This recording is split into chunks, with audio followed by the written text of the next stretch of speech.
100 तासात पाकचा game over.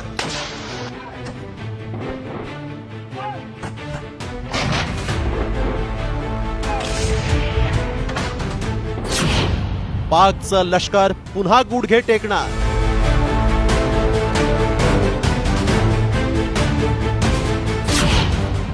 पाककडे फक्त 4 दिवसांचाच दारुगोळा.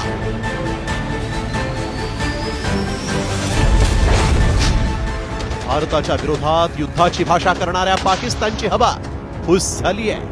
त्याला कारण आहे सैन्य आणि सैन्याचा दारुगोळा. युद्ध आणि तेही अणुयुद्धाची वल्गना करणाऱ्या पाकिस्तानकडे केवळ 96 तास पुरेल इतकाच दारुगोळा शिल्लक आहे. युद्धशक्ती कमजोर झाल्यानं पाकची शस्त्र फुसकी ठरणार आहेत. होय, पाकची शस्त्र फुसकी ठरणार आहेत. असं आम्ही का म्हणतोय ते पहा. हत्यारं दारुगोळा विकल्यानं शस्त्र भांडार रिकामं. 2023 मध्ये दारुगोळा विकून कमावले $364 दशलक्ष. सैन्यात रसद कपात, सराव बंद, युद्धाभ्यास नाही.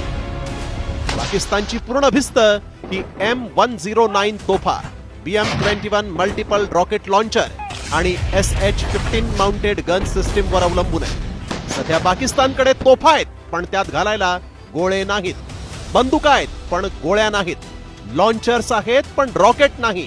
रणगाड्या आहेत पण चालवायला इंधनच नाही. म्हणायला सैन्य आहे पण त्यांना खाऊ घालायला रेशन पाणी नाही.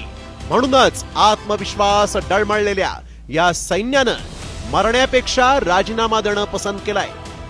युक्रेन युद्धात पाकनं संधी शोधत कमाई केली आणि आपल्या देशाला आणि देशाच्या नागरिकांच्या सुरक्षेत चाल ढकल केल्याचं आता पाकिस्तानातील जनताच म्हणतीये. कारण पाकनं 2023 मध्ये 42,000 BM-21 रॉकेट, 60,155 MM तोफगोळे, 1,30,000 रॉकेट विकून $1,000,000 ची कमाई करत आपलं सैन्य भांडार रिकामं केलं. आणि म्हणूनच आता पाकिस्तानला चीन सारख्या विश्वासघातकी मित्राच्या भरवशावर हे युद्ध लढण्याची वेळ आली आहे. स्ट्रॅटेजिक रित्या हे खूप चुकीचं त्यांनी केलेलं आहे. कारण त्यांच्याकडे आता स्वतःसाठी गोळा बारूद नाही राहिला आहे. आणि जसं तुम्ही म्हणाला की हे प्रूव्हन फॅक्ट आहे. त्यांच्या स्वतःच्या चीफनी म्हटलं होतं, जनरल बाजवानी, की आमच्याकडे 3 दिवसापेक्षा अधिक लढाई करायची क्षमता नाही. आता तर पाकनं तुर्कस्तानकडून युद्धनौका आणून देशातल्या घाबरलेल्या नागरिकांना दिलासा देण्याचा प्रयत्न केलाय. मात्र हे युद्ध किती अल्पकाळ असेल याची कल्पना पाकच्या उच्चपदस्थ अधिकाऱ्यांना देखील आहे. आणि